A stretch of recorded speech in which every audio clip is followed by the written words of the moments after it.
Hey yo, what's up you guys? Today we are here at the Pier South Bridge Fishing Pier. We're about to do some fishing here and see what we can do. Let's go!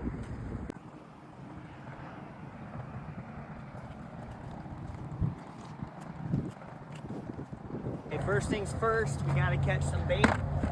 You know, that's one thing that I really like to do when I'm fishing too, is just try to find out how to catch the bait in the area. Because the other thing too is that when you catch the local bait, that's literally what the local fish are eating, right? So, I mean, it is, you could buy it, but again, talking about how trying to make fishing as low cost and affordable as possible, because fishing can get ridiculously expensive. So, you know, we definitely want to try to save money where we can, and typically you can save money by learning skills. So, we got to get water in the bucket.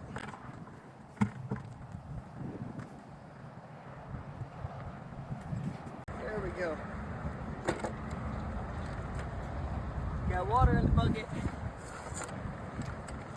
Only issue is that, you know, we're going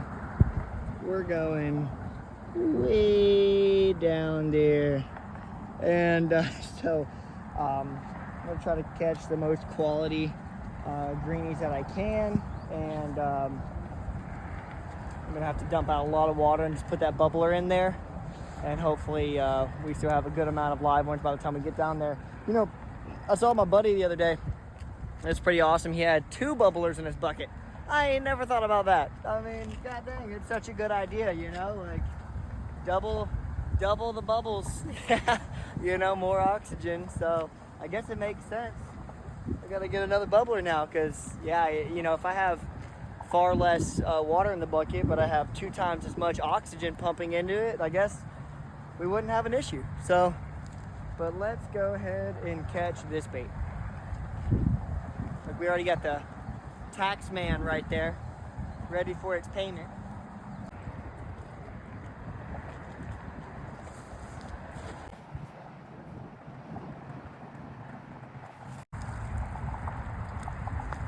Definitely got a good amount of greenies there. Go ahead and get them in the bucket. Oh, interesting, they're like sardines.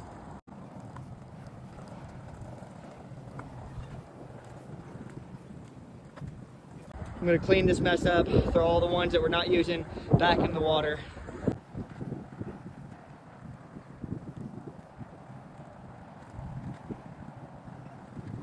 We are all cleaned up, ready to go. Gonna go grab the rods and start making our way down to our spot. Boom. Okay, you guys, I think we found our spot. I'm gonna go ahead and get ready. I got to add a little bit more weight because this current is ripping. Take a look at this. I mean, it's churning. Look how clear it is, by the way. It is incredible. I mean, that is like, what, an 8-foot visibility? Man. We're gonna use our Oakley Stick GX2 40-pound braid. I have to change out the leader line. It's 20-pound leader line. It's got some fray on it, so, you know, fray is basically, you know, if you don't know, it's just been beaten and battered. So it's been rubbed up against already. It's compromised. Anytime it's compromised, you want to go ahead and replace it. 3 ounces is going to be the best, but what I'm going to do is I'm going to add this to what's already on there to make it a total of 4 ounces. This is going to be a little bit different of fishing as well, just because, you know, we're actually going to be doing a little bit more bottom fishing, because with all of this structure here from the pylons, all the fish are going to be at the bottom, you know, like the snapper, the grouper, all those nice quality fish that we're targeting today. And I want to try to flick it right in this area, but not too close. The problem with some of these areas is that they have so much line and stuff that's already been caught on the structure. And because that line's caught on the structure, it'll cause you to get hooked on it, and then it'll mess you up. You know, it'll get you snagged and have to break your whole rig. So, go ahead and make sure you can see this pretty well. Okay, here we go. That's pretty much exactly where I wanted it. It seems to be staying still now, which is good. So basically what I'm gonna do is I just opened the bale, right? That's this piece here. And what I'm gonna do is I'm gonna set it down right here on the railing. So just like this. And then I might get my other rod that has the free line, just no weight at all, and maybe free line a little something here and wait for something to get attracted to this rod and nail it. And hopefully we can bring in a nice snapper or grouper. So, oh.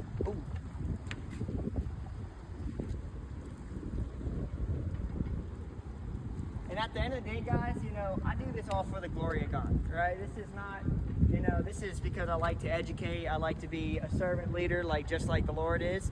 And, you know, so this is a lot of fun, you know, but at the end of the day, if I didn't have the health, or if I didn't, you know, have the opportunity to come out here and experience the just magnificence of the Lord's creation, you know, I couldn't be out here catching fish. So that's what it's all about. At the end of the day, we're pointing towards Him. We're saying, praise God, thank you for everything that you bless us with. So, you know, definitely just praying for a good day, praying that we can catch some fish, take it home, and if not, we had a dang good day. So it sure don't. It has nothing on it, y'all. Nothing on it. So he's got a lot of movement. I think this one's gonna get smoked. Okay, here we go. You know, so the weight is holding bottom. You know, you can tell. You reel in that slack to where, you know, you see where there's no slack in this line here. So now we'll be able to really easily identify the hits, you know. And the other thing, the other good part is that because there's 4 ounces of weight on it, if something goes to just eat that bait and try to run away, that hook's gonna set itself. So most likely what we're gonna see is just this commitment of the fish going to bite the bait, and then that rod should be like, so just you gotta continue to stay on your toes, get ready for that good bite. And the fish really want to see a super live bait. So with this one here, we're just gonna go ahead and sub them back into the bucket and put on a new one, because the liver they are, the better it triggers that predator-prey instinct, where the more movement this has, the more that fish just cannot control itself and wants to take a bite.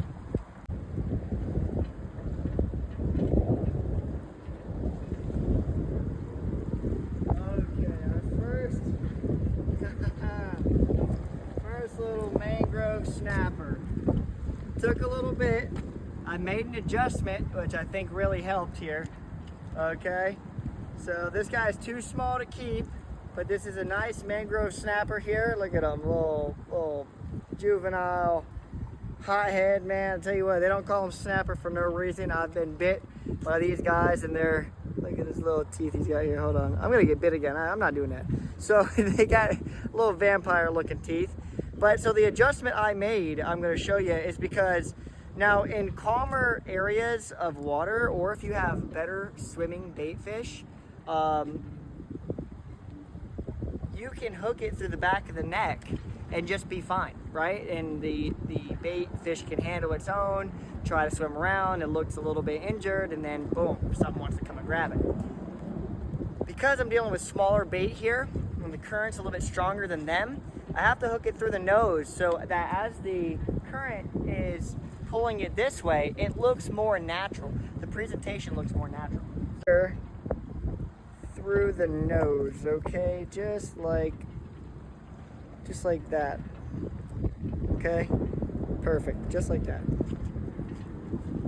The wind really started kicking up at this point, and so we actually decided to transition, and call it quits, because, this area on an incoming tide is probably a much better fishable area, because that bait is going to flow towards those pylons, because that's the point. You want to fish those pylons. But when the water's outgoing, it's actually going the opposite direction. So every time I was throwing the bait towards the pylons, the bait was actually flowing towards the current away. And so it was keeping it out of the strike zone.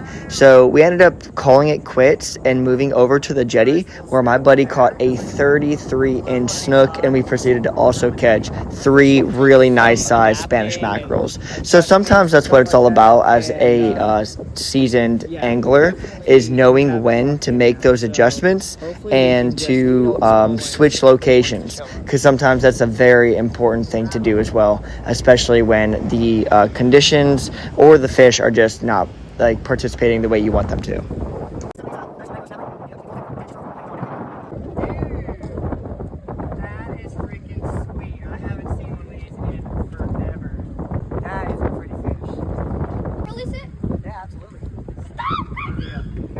Spikes, but go ahead and give them a toss.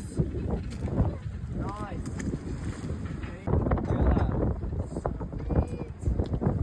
Boom, just caught a nice keeper snapper. See, that's where they get their name from too. Look, see, you see him doing that? See, I've been bit before. You got little vampire teeth right there. Have a look at it. You look at him. See the little vampire teeth right there? You can see his gums. Oh, yeah. Oh, see? See that? Look at him. That's crazy, right? Oh, you see that? that's crazy, right? But this is the right size, 10 inches. This is going on a sandwich later. So, boom, shaboom, we got one in the bucket. All right, you guys, this was a crazy experience. I think this spot's going to be much better on an outgoing tide because, or actually, no, on an incoming tide, my bad. Because the water right now when we first got here was headed that way, which is perfect for when you're pitching the live bait underneath the pylons. It's right there in the strike zone where the predators would ambush. But then when we got the reversal on the tides and it started going out really, really quick, the wind is crazy, and it's just the placement for the bait was not staying where we needed it to be. So we're going to have to give this one another go. So this is not... We got our butts kicked today, but we're going to have to give this one another shot. So we're going to do a follow-up video at another time. But if you guys like this type of content, please give me a like, comment, subscribe. I appreciate you guys. You guys have a great day. God bless. Yeah, baby. Perfect hook set. Just like that. What are we talking about? Bro, we've been out here for 14 seconds. That's crazy. Alright, well, we got one in the bucket. That's how we do it.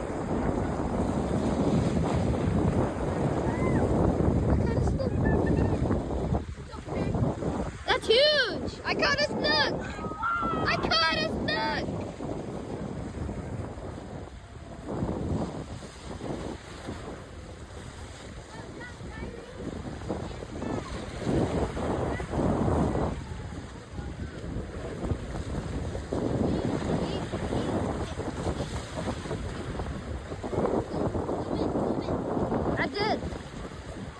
That's huge. I got you.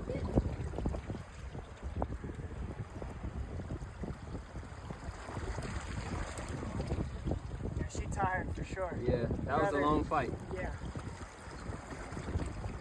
We're gonna make sure she swims back healthy, strong. She's coming. Yeah, you see them flips. Yeah, we're gonna wait till she goes all strong. Bro, good job. That's crazy, dude. On that pole too? I didn't think it was gonna hold. I didn't think it was gonna hold.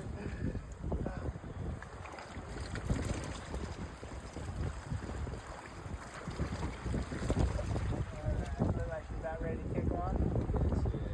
Oh, that's beautiful. Let's go.